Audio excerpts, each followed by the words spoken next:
My phone buzzed on the kitchen counter at 7:14 a.m., the screen lighting up with her name, Claire, and the second I saw the hospital emoji she always tacked onto urgent messages, my stomach dropped straight through the floorboards.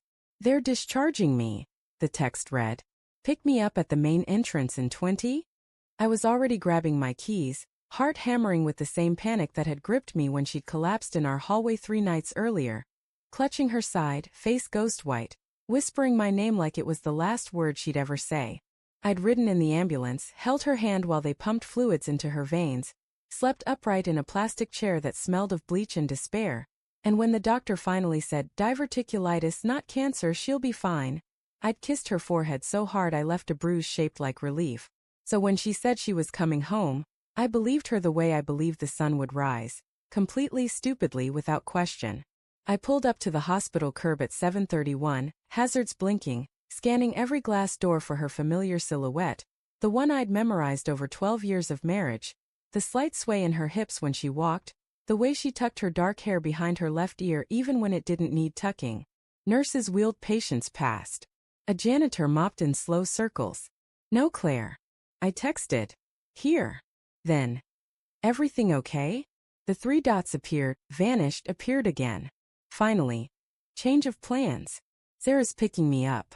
Need girl time. Home by lunch. Love you. Sarah." Her best friend since college, the one who'd been texting Claire nonstop since the hospital stay, sending memes about 4 drips and bad cafeteria jello. I stared at the message until the words blurred. Something felt off, like a chord struck wrong in a song I knew by heart. I almost drove away. Almost. Instead, I opened the app we'd installed 2 years ago after her car was stolen. Find My Family, a little blue. That was supposed to keep us safe. Hers blinked in the hospital parking lot. Then it moved. Not toward Sarah's apartment in Brookside. Not toward our house in Maple Ridge. It slid west, past the city limits, toward the lake houses nobody we knew could afford. I followed it. I don't know why. Maybe because the night she collapsed she'd looked at me with eyes so wide and scared I promised her the world, and promises feel heavier when they're new. Maybe because I'd spent 3 days watching her sleep, counting her breaths like rosary beads, and the thought that she might be lying now felt like a betrayal of every second I'd sat vigil. The dot crawled along County Road 9, past the cornfields already turning gold, past the gas station where we'd bought cheap coffee on our first road trip. My hand shook on the wheel. I called her. Voicemail. Texted. "Where are you?" The dot stopped at 1847 Lakeshore Drive. An address I didn't recognize until I pulled into the gravel driveway and saw the black Jeep I'd helped him pick out last Christmas. Mark. My college roommate. The best man at our wedding who'd toasted to a love that would outlast us all. His Jeep, her one house. I sat in my car for a full minute, engine ticking as it cooled, watching the front door like it might open and explain everything away. It didn't. I walked up the steps, each one creaking like a confession.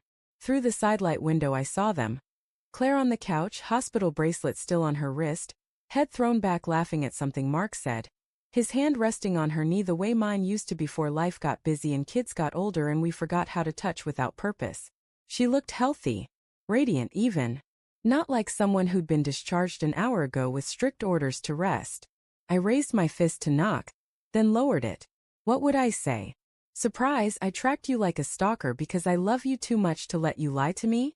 Instead I took a photo, time-stamped, GPS-stamped, heartbreak-stamped, and drove away before the tears hit the steering wheel. The drive home blurred. I kept replaying the last 3 days in the hospital. The way she'd squeezed my hand when the pain meds kicked in, the way she'd whispered, "You're my rock," while the nurse adjusted her for.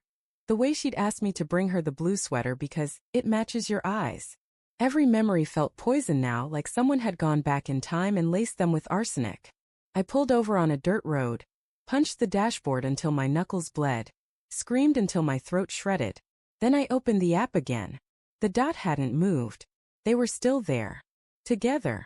I imagined them drinking coffee on his deck, her feet in his lap, talking about how close they'd come to getting caught. I imagined her telling him about the hospital, about me sleeping in the chair, about how easy it was to text Sarah's picking me up, because I'd believe anything if it came from her. When I got home the house felt too big, every corner echoing with her absence. I sat at the kitchen table where we'd eaten cereal at 2 a.m. after our daughter's first heartbreak, where we'd signed mortgage papers and danced to an old song on the radio. I opened my laptop, pulled up the shared location history, because of course I did, because love makes you insane, and watched the past 6 months unfold in blue breadcrumbs. Tuesdays at noon when she said she was at yoga, Mark's office downtown.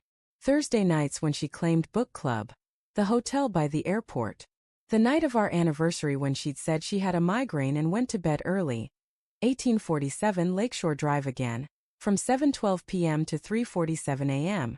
Each dot was a knife, but the worst was the cluster from 2 weeks ago. 3 nights in a row while I was in Chicago for work, thinking she was binge-watching true crime alone. She wasn't alone. I poured a drink, then another. The whiskey tasted like regret. I thought about calling Mark, about driving back with a baseball bat, about torching every lie they'd built between them. But mostly I thought about Claire, the girl who'd cried at our wedding because she was afraid of letting me down, the woman who'd held our premature son in the NICU and promised him the world, the wife who'd looked me in the eye this morning and said, "Home by lunch." I wanted to hate her. God, I tried. But hate kept slipping into something softer, sadder. The realization that people don't cheat because they stop loving you. They cheat because some part of them believes they're already gone. At 12:03 p.m. my phone buzzed again. A photo. Claire in our driveway waving, hospital bag slung over her shoulder, smile bright as summer. "Home," the caption read, followed by 3 heart emojis. I stared at it until the screen went dark. The GPS dot was back in our garage. She'd showered, changed, rehearsed the lie. I heard the front door open, her voice calling my name like nothing had changed. "Honey, you here?" Footsteps on hardwood. The creak of the 3rd stair. I closed the laptop, wiped my face and stood up. She walked into the kitchen, hair damp, cheeks flushed, and for one terrible second I almost believed her. Then she hugged me and I smelled his cologne on her skin, the same one I'd given him for his birthday. I didn't confront her that day. Or the next.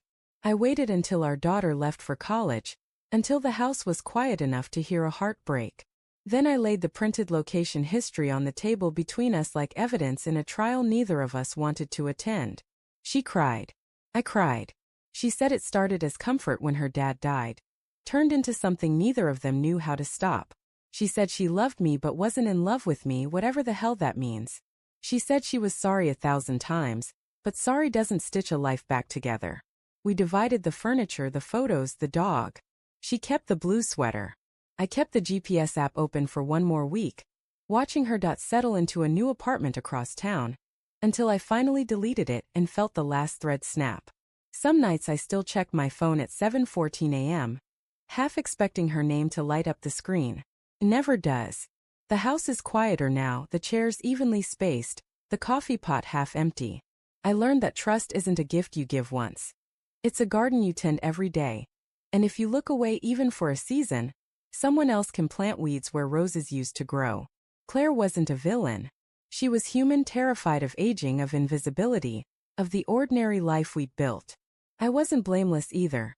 I'd stopped noticing the way her laugh changed when she was tired, stopped asking about her day beyond, "How was work?"